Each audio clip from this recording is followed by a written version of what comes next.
Pour démarrer cette recette, nous allons réaliser une meringue. Pour cela, nous avons besoin de 50 g de sucre fin, de 50 g de sucre glace, de 2 blancs d'œufs avec une pincée de sel et d'une cuillère à café de maïzena. Vous pouvez également utiliser une meringue déjà toute prête ou des brisures de meringue.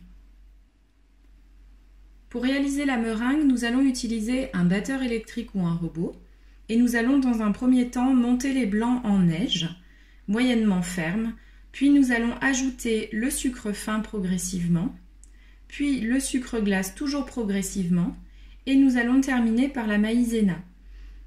La meringue sera prête lorsqu'elle fera ce qu'on appelle le bec, nous verrons ça un peu plus tard, et qu'elle a un aspect brillant et assez ferme.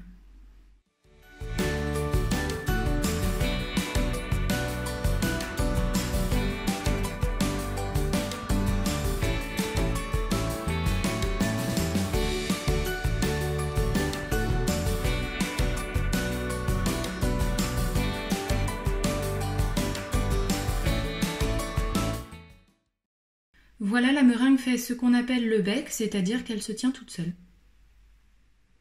Vous pouvez faire préchauffer votre four à 120 degrés et sur une feuille de papier sulfurisé, nous allons monter la meringue. Je vais utiliser pour ça une poche à douille que vous pouvez facilement remplacer par un sac de congélation ou alors vous pouvez simplement étirer la meringue avec une cuillère.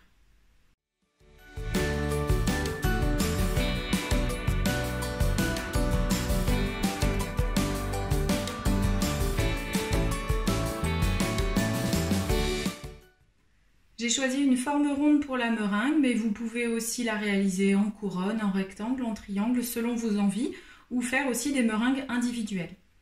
Nous allons enfourner la meringue à peu près 1h30. Le but est qu'elle soit moelleuse. Vous pouvez la faire cuire plus longtemps si vous souhaitez un côté plus croquant. La meringue est prête, nous allons la laisser refroidir. Pendant ce temps, nous allons préparer la suite de la recette.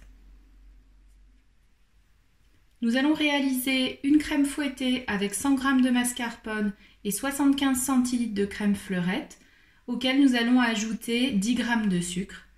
Pour les fruits, nous utiliserons des fraises, mais vous pouvez tout à fait utiliser des fruits exotiques ou d'autres types de fruits rouges. Et le citron vert, ce sera pour le zeste, pour la décoration et l'acidité. Pour la crème fouettée, nous allons battre le mascarpone, puis ajouter progressivement la crème liquide et terminer par le sucre. La crème sera terminée quand elle sera bien ferme.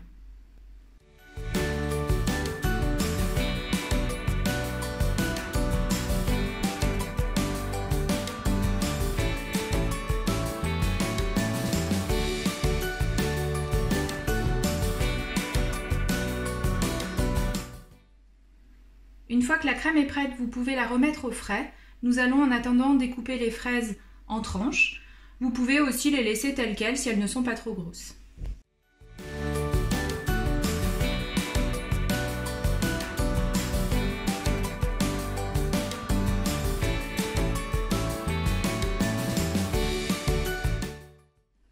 Une fois que la meringue est bien refroidie et juste avant de déguster la pavlova, nous allons assembler tous les éléments.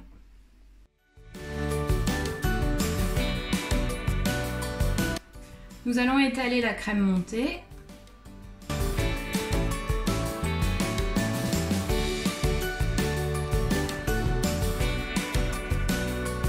Puis vous allez pouvoir mettre les fraises.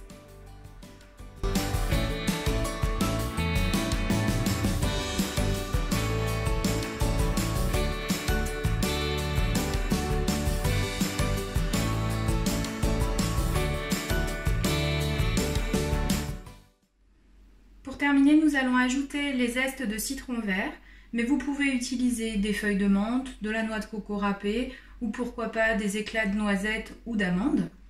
Si vous voulez un dessert plus gourmand, vous pouvez augmenter la quantité de crème ou alors vous pouvez ajouter plus de fruits si vous voulez un dessert plus frais.